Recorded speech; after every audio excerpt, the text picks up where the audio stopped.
Sa simple pagtulong mo, mayroong buhay na naisasalba, mayroong pamilyang umaangat. The Senate is now constituted. At ito ang mismong Chinese Coast Guard. Wala na pakinggan ni PBBM. 6 na milyong balotang gagamitin sa A to Z. Kumpleto tayo.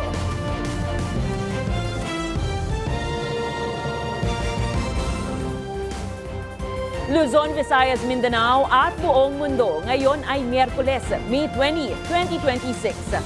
Ako si Barbie Mulak at ito ang balitang A to Z.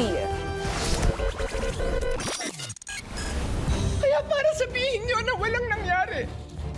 Napakasakit para sa aming lahat. Ilang senador umagos ang damdamin nang sariwain ang insidente ng pamamaril sa Senado.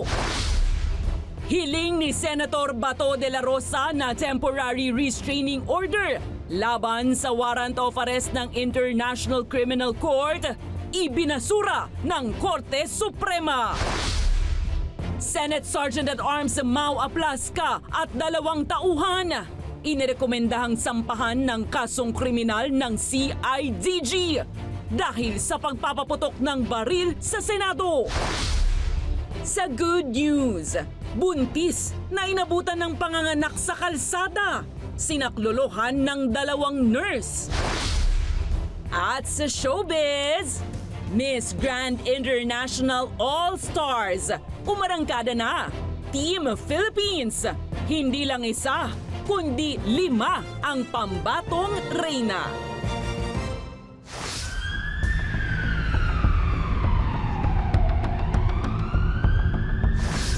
Magandang gabi, pambungad sa ating newscast. Saktong 1 linggo matapos pumuslit si Senator Ronald Bato de la Rosa mula sa Senado, ibinasura ng Korte Suprema ang kanyang hiling na pigilan ang paghahain ng arrest warrant sa kanya mula International Criminal Court. Dahil dito, nasa sa kamay na ng local law enforcement agencies ang implementasyon ng warrant. Nanindigan naman ang kampo ng senador na hindi pa tapos ang kanilang laban. Ang detalye sa balitang A to Z ni Naomi Almohano. Ako po'y nananawagan sa inyo. Sana tulungan niyo ako. Hindi pinagbigyan ng Korte Suprema ang hiling ni Senator Ronald Bato de la Rosa na temporary restraining order. Kontra yan sa pagpapatupad ng warrant of arrest na inilabas ng International Criminal Court laban sa kanya. Sa special en banc session ng kataas-taasang hukuman, denied ang TRO sa botong 9-5-1. Kaya ang Malacanang agad iginiit ang bisa ng ICC warrant. Sa ngayon, masasabi po natin na ang warrant of arrest ay valid laban dito kay Senator Bato de la Rosa. At ang lahat ng maaaring interpretasyon at evaluation na sabing resolution ng Supreme Court ay ibabato po natin kay Secretary Frederick Bida. Statement ng OSG na siyang kumakatawan sa ating gobyerno. Sabi po niya ay hindi po kailangan dumaan sa local court. So, since wala pong TRO, tayo po ay nagsasabi na ang warrant of arrest ay valid. Tiniyak naman ng National Bureau of Investigation na nakahanda sila sakaling ipag-utos na nga ang pagkakasa ng manhunt kay De La Rosa. We will have to wait for the copy of the resolution. Sinabi po ni Direktor, babasahin natin yan, pag-aaralan, para po ready ang NBI sa anumang pong tasking na ibibigay sa amin. Sa harap nito, inuudyokan ng Makabayan Bloc ang administrasyon ni Pangulong Ferdinand Marcos Jr. na agad ipatupad ang warrant at hulihin ang senador. Sa panig naman ni De La Rosa, sinabi ng kanyang abogado na hindi pa tapos ang laban at iaapela nila ang kaso. Nanindigan rin silang hindi pa ito ang pinal na desisyon ng korte ukol sa pangunahing kaso na kumukwestiyon sa legalidad ng pagpapatupad ng ICC process sa bansa. Nakaharap si De La Rosa bilang kapwa-akusado ni former President Rodrigo Duterte sa kasong Crimes Against Humanity. Kaugnay pa rin niya ng pagpapatupad niya sa madugong Duterte drug war. Para sa balitang A to Z, Naomi Almohano. Samantala, inilabas ng Presidential Communications Office ang CCTV footage na nagpapakita kay Senator Ronald Bato de la Rosa na paalis ng Senate premises madaling araw ng May 14, ilang oras lang matapos ang naging putukan sa loob ng Senado. Sa video, makikitang nakakap at nakajacket si de la Rosa habang sinasamahan siya ni Senator Robin Hood Padilla papalabas ng gusali bandang alas 2:31 ng madaling araw. Sa hiwalay naman na footage, makikita rin ang isang puting Toyota Fortuner na umaalis sa lugar na ayon sa mga otoridad ay nakarehistro kay Padilla. Bahagi ang mga CCTV footage sa mga ebidensya ng isinumite ng Philippine National Police sa Department of Justice para sa mas malalim na investigasyon. Wala pa namang pinapangalanan ng DOJ na posibleng managot sa pagkakapuslit ni De La Rosa mula sa Senado na nagresulta ng hindi pagka-issue ng warrant of arrest mula sa International Criminal Court sa kanya.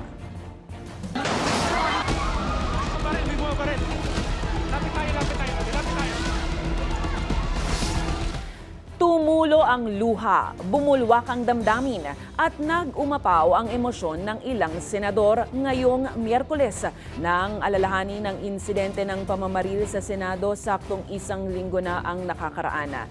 Bagamat sinabi na ng DILG at PNP na walang pag-atake sa Senado, iginiit ng ilang senador na hindi dapat questionin ang nangyari. Pero tanong naman ni Senator Riza Ontiveros, sino ang dapat managot sa paglapastangan sa Senado at sa mga kawani nito? Ang balitang A to Z ni Ace Cruz. May bumutok! Ang maaksyon eksena sa Senado sa nangyaring putukan ng baril noong May 13. Some of you I've known for 20 years, 10 years, and I didn't even hear any of you say, takot na takot po ako na kailangan ko na magpaalam sa mga anak ko. Napalitan ng luha at madamdaming eksena eksaktong isang linggo makalipas. Naging emosyonal si Senator Pia Cayetano nang sariwain ang insidente. Apela niya sa ilang kritiko. Pero kung wala ho kayo dito, huwag niyong questionin yung mga nangyari sa mga nandito. Dahil nandito kami. Nitong Martes, inihayag ni Interior Secretary John Vic Remulla There was no attack on the Senate. na hindi kailanman naharap ang Senado sa anumang banta mula sa NBI agents. Sabay giit ni Senate Sergeant at Arms Mau Aplasca ang unang nagpaputok ng warning shot batay sa CCTV evidence. Pero sa plenaryo ngayong Miyerkules, lumuha pati si Senate President Pro Tempore Loren Legarda nang lapitan si Cayetano para magbigay ng kalinga. Nagmitsa ang emosyonal na tagpo matapos ang privilege speech ni Senador Riza Ontiveros kung saan kinastigo niya ang mabagal na usad ng investigasyon sa insidente. Para bang walang nangyari? Na para bang hindi nabastos ang ating institusyon, ang ating mga empleyado at ang mga Pilipino? Pero nilinaw ni Ontiveros na wala siyang gustong patamaan sa mga kapwa-senador. Pumalag naman si Senator Erwin Tulfo sa ilang usap-usapang minorya ang nasa likod ng shooting incident na anyay nakakaalarma. On May 13, the day of the incident around 5:02 p.m., it was modified to a majority-only caucus. To suggest that the mere fact that some senators were responsible for what later transpired just because they had already left the premises is speculative, irresponsible, and unsupported by evidence. Nag-aalalaan niya siya dahil maraming buhay ang nalagay sa alanganin, kabilang ang mga staff, miyembro ng media at iba pa. They were the ones exposed to fear, confusion, and danger inside an institution where they should have felt secured. Some were traumatized, some feared for their safety. Bago mag-adjourn ng sesyon, sinabi ni Senate President Alan Cayetano na i-consolidate ang mga hinihaing resolusyon kaugnay ng insidente ng pamamaril para matukoy kung saan komite ito nararapat na imbestigahan. Una nang sinabi ni Cayetano na pag-atake ang nangyari sa kapulungan na taliwas sa resulta ng investigasyon ng DILG at PNP. Para sa Balitang A to Z, Ace Cruz. Inirekomenda ng Criminal Investigation and Detection Group na sampahan ng kasong kriminal ang suspended Senate Sergeant at Arms na si Mau Aplasca at ilang tauhan nito sa nangyaring pamamaril sa Senado noong isang linggo. Buwelta naman ni Aplasca, pinagtagpi-tagpi umano ang CCTV footage na ipinakita ng DILG at PNP para masabing walang nangyari na pag-atake sa Senado. Ang Balitang A to Z ni Kim Salinas. Very clear naman po sa investigation natin na there was no attack sa Senate. Iginiit ni CIDG Director Alexander Morico na walang basihan ang pagpapaputok ng baril ng Senate Security sa kaguluhan sa Senado noong May 13. There are 6 stages na kailangan nila munang i-observe before the use ng lethal force. Hindi po kasama dito sa Republic Act na to ang paggamit ng warning shot. Even sa Police Operational Procedure sa Philippine National Police, hindi po kami inaalaw na magkaroon ng warning shot. Sa finding ng CIDG, sa bilang ng basyo ng balang na recover sa crime scene, 35 piraso dito ay galing sa baril ni Senate Sergeant at Arms Mau Aplaska at 2 tauhan niya na sina Charlie Montilla at Jomel Ledesma. 5 bala lamang ang galing sa baril ng NBI agent na si Darwin Francisco. Walang ibang firearm coming from NBI na pumutok. The others na nakuha sa crime scene, including dun sa lugar ng Bridgeway, all came from Osaa. Dahil sa resulta ng investigasyon, inirekomenda ng CIDG na sampahan ng kaso si Aplaska. Kinastigo naman ni Aplaska ang CCTV footage na isinapubliko ni Interior Secretary John Vic Rimulya nitong Martes sa isang media briefing kung saan sinabi ng kalihim na walang naganap na pag-atake sa Senado.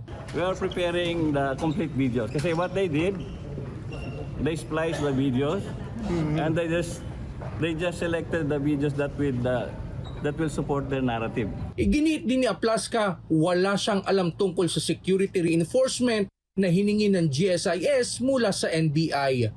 Our meeting is about impending impeachment, security preparation.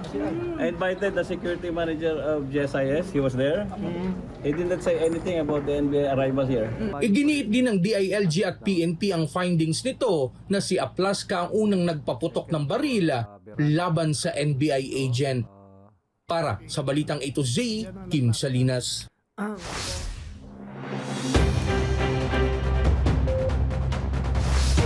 Taliwas sa mga nauna ng pahayag ng Department of Energy, naniniwala ang Energy Regulatory Commission na posibleng tumaas ang singil sa kuryente dahil sa sunod-sunod na yellow at red alert sa Luzon at Visayas grids.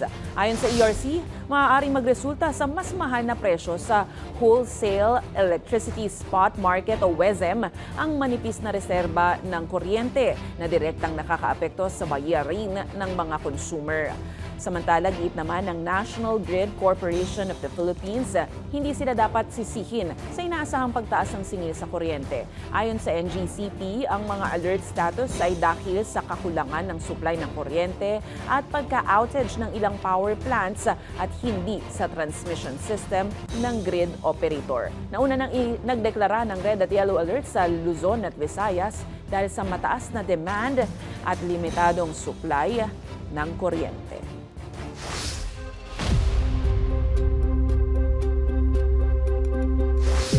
Kinumpirma ng Office of the Vice President na natanggap na nito ang summons o patawag na inisyu ng Senate of the Philippines na siyang kumikilos bilang impeachment court kaugnay ng mga reklamong impeachment laban kay Vice President Sara Duterte. Ayon sa OVP, natanggap ang summons umaga ngayong Miyerkules. Nauna nang inaprubahan ng Senate Impeachment Court ang pagpapalabas ng writ of summons na nag-uutos sa pangalawang Pangulo na sagutin ang mga paratang sa Articles of Impeachment.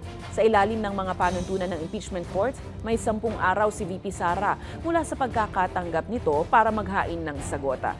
Kapag hindi siya nakapagsumiti ng tugon sa takdang panahon, itutuloy ang paglilitis ng impeachment case. Kabilang sa mga paratang laban kay VP Sara ay ang betrayal of public trust, graft and corruption, culpable violation of the Constitution at iba pang high crimes.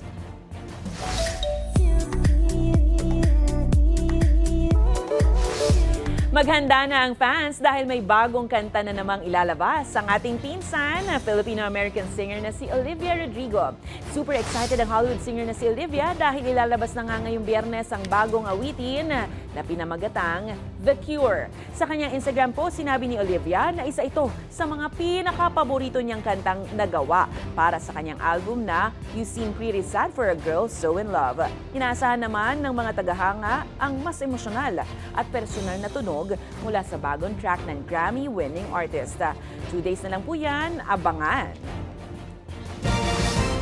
Susunod 2028 national and local elections, pinaghahandaan na ng COMELEC COC filing, balak gawin sa September 2027. At sa good news, buntis na inabutan ng panganganak sa kalsada, sinaklolohan ng 2 nurse. Abangan ang kumpletong ulat sa pagbabalik ng Balitang A to Z.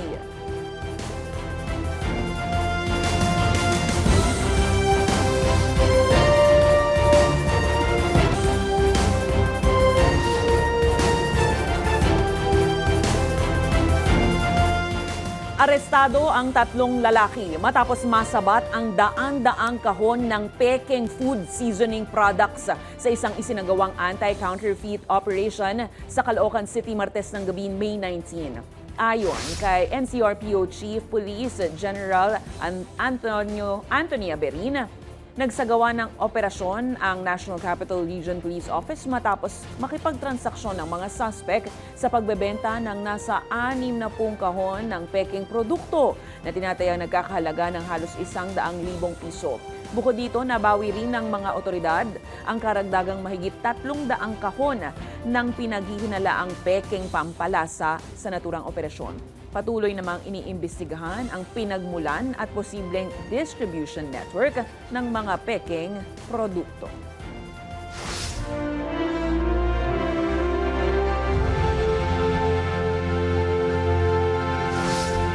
Ayaw makialam ng Commission on Elections sa mga nangyayaring isyung politikal sa mga matataas na lider ng bansa. Anila, kung talagang nag-aalab ang kagustuhan ng publiko na magkaroon ng tunay at maayos na pamamahala, daanin dapat ito sa balota. Alamin sa Balitang A to Z ni Naomi Almohan. Hawak niyo ang vote. Yan ang paalala ng Commission on Elections sa publiko sa gitna ng isyong politikal partikular na sa Senado at pangalawang Pangulo ng bansa. Magmula kasi ng magkagulo sa Senado, kaliwat ka ng panawagan na bumoto ng tama ang bumaha sa social media. Pero ang komisyon, ayaw nang dumagdag pa sa tensyon. Si COMELEC ayaw natin maipit sa isang politikal na proseso. Basta kami, kung sino ang mag-ahain ng mga kandidatura para sa 2028 election, tatanggapin namin yan. Sinabi na ng Korte Suprema sa ilang desisyon niya tungkol sa impeachment that it is a political process. Ayon kay Garcia, ngayong 2 taon na lang ang natitira sa kanyang termino sa komisyon, ayaw niyang dungisan ng election process sa bansa. Gusto naman nating iwan na yung 2028 may isang kapanipaniwala, katanggap-tanggap, malinis, maayos na halalan. Yung init ng damdamin natin, yung nag-uumapaw na pagnanais natin na mga magkaroon ng mga pagbabago, sa balota na lang po natin idaan. Tumanggi rin munang magkomento ang COMELEC sa mangyayari sa posisyon sakaling may impeachment na mangyari. Pero aniya, kahit sinong senador o kongresista ang pwedeng humalili. Habang kinumpirma naman na ibinasura na ng kanilang law department ang mga election offense na inihain labang kina President Ferdinand Marcos Jr. at Vice President Sara Duterte. Kaugnay ito ng umano'y pagtanggap nila ng campaign donations noong 2022 national and local elections mula sa mga government contractor na labag sa Omnibus Election Code. Ang ibig sabihin po ng immune from suit, hindi niyo po pwedeng kasuhan ang Presidente at Vice Presidente lalo't kasong kriminal.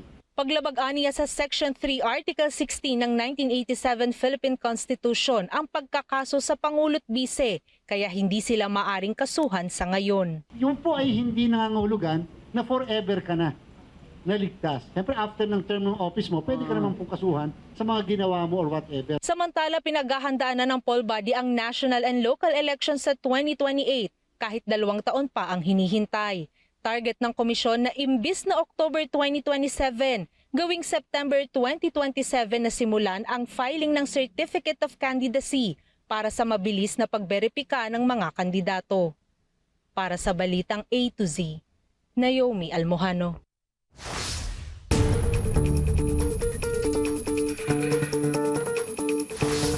Inanunsyo ng Department of Social Welfare and Development na umaabot na sa 1.5 million na public utility drivers sa buong bansa ang nakatanggap ng cash relief assistance hanggang ngayong May 20, Miyerkules. Kabilang dito ang mga jeepney, tricycle, CNVS, MC taxi at delivery riders.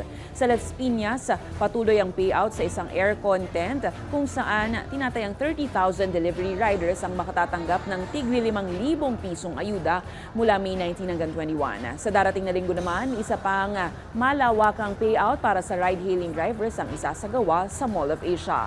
Samantala, handa na ang ahensya sa digital payout naman sa mga susunod na rollout para mas mapadali at maiwasan ang mano-manong proseso. Wala dapat maiwanan. So itong mga nakikita nyo, ito na yung mga na-discover namin makailan na wala sa mga original na listahan. Kung sakaling magkakaroon ng susunod na rounds to, hindi na mangyayari to ng manual kasi nga na-verify na namin, na-validate na namin na totoong mga drivers at totoong mga individual yung mga pinag-uusapan natin, hindi mga ghost riders or mga ghost drivers.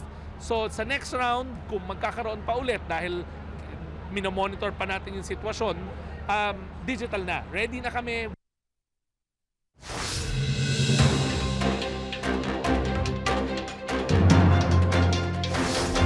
Dinepensahan ng Department of Environment and Natural Resources ang pagputol ng nasa 600 o 600 mga puno sa kahabaan ng Quirino Avenue sa Maynila para bigyang daan ang konstruksyon ng expressway na isang pribadong kumpanya. Ayon sa DNR, National Capital Region, may kaukulang permit ito na inisyu sa Southern Access Link Expressway Corporation. Anila legal ang pagputol ng mga puno sa ilalim ng umiiral na environmental at forestry laws basta may permit at may kaukulang safeguard. Samantala, inanunsyo ng Department of Transportation na ilulunsad sa May 25, Lunes, ang Service Contracting Program ng Marina na saklaw ang 12 ruta ng pampublikong transportasyon. Ayon kay Transport Secretary Giovanni Lopez, tinataya nga abot sa 1.2 million na pasahero ang makikinabang sa programa na tatagal ng 2 linggo. Layunin nitong mapaayos ang serbisyo sa publikong transportasyon at mas mapabuti ang access ng commuters sa mga apektadong ruta.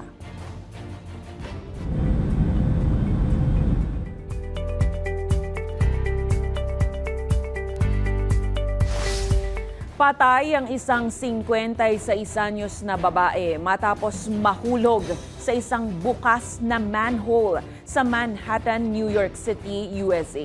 Batay sa ulat, kakapark lang ng biktima ng kanyang sasakyan Lunes ng gabi nang hindi mapansin ang bukas na manhole at malaglag sa humigit kumulang 10 talampakan o 10 feet na lalim. Agad rumisponde ang New York Police Department at natagpuan ng babae na wala ng malay sa loob ng butas. Dinala pa ito sa ospital pero idineklara ring dead on arrival. Wala pang naaaresto habang patuloy ang investigasyon. Sinabi naman ng kumpanyang Con Edison na iimbestigahan nila kung bakit naiwang bukas ang manhole na naging dahilan ng trahedya.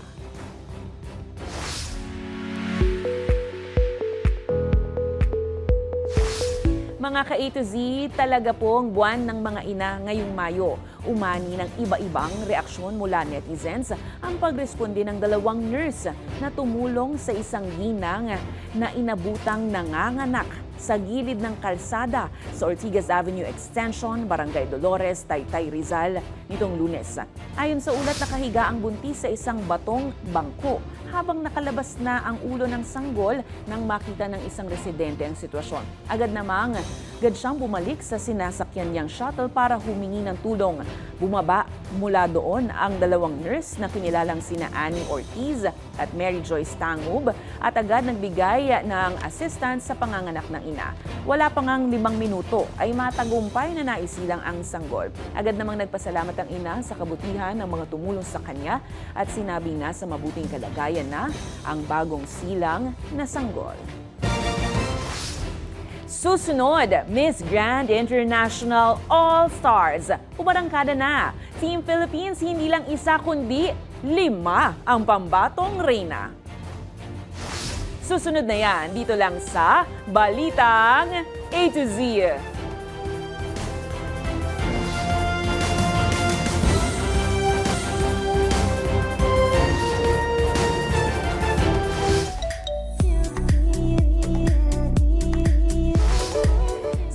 nila, if at first you don't succeed, try and try again. Ganyan nga ang mantra ngayon at bentahin para sa first ever Miss Grand International All-Stars pageant. Dito, maglalaban-laban ang mga veteranang kontesera na wala pang international na korona. Sino naman kaya ang pambato ng ating bansa? Alamin sa Balitang A to Z Showbiz ni Rod Garabot. Lahat maganda. Lahat may pinatunayan na. Pero bawat isa may nais pang ibuga. Yan ang drama sa first of its kind na beauty pageant. Ang kauna-unahang Miss Grand International All-Stars. Umarangkada na nga ang opening ceremonies ng MGI All-Stars sa Bangkok, Thailand, kung saan pinagsama-sama ang best of the best beauty queens mula sa iba't ibang bansa. At ang Team Pilipinas, not 1, not 2, not even 3 or 4, kundi 5 ang pambato. Nanguna dyan si Miss Universe Philippines 2019, Gassini Ganados.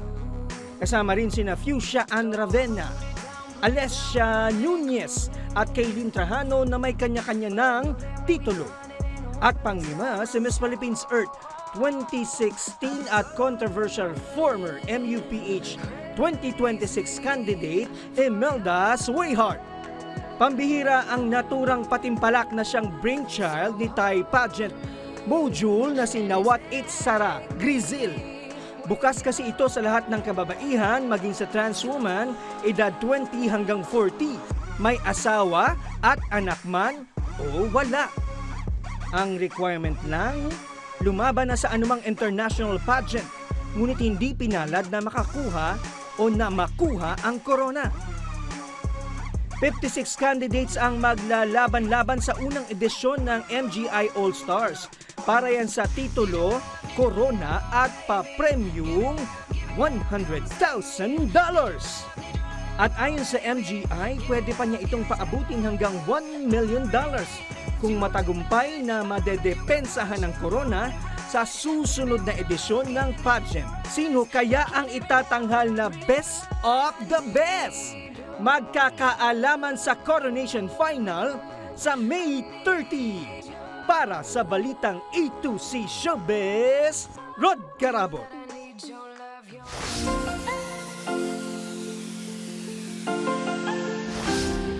Prevention is better than cure. Kaya kapag may nararamdaman na, magpagamot o uminom na agad ng gamot. Pero hindi maiwasan lalo na sa mga chikiting. Mag-iisip ka talaga ng way para mapainom sila ng gamot. Halina't silipin ang strategy ni Mommy.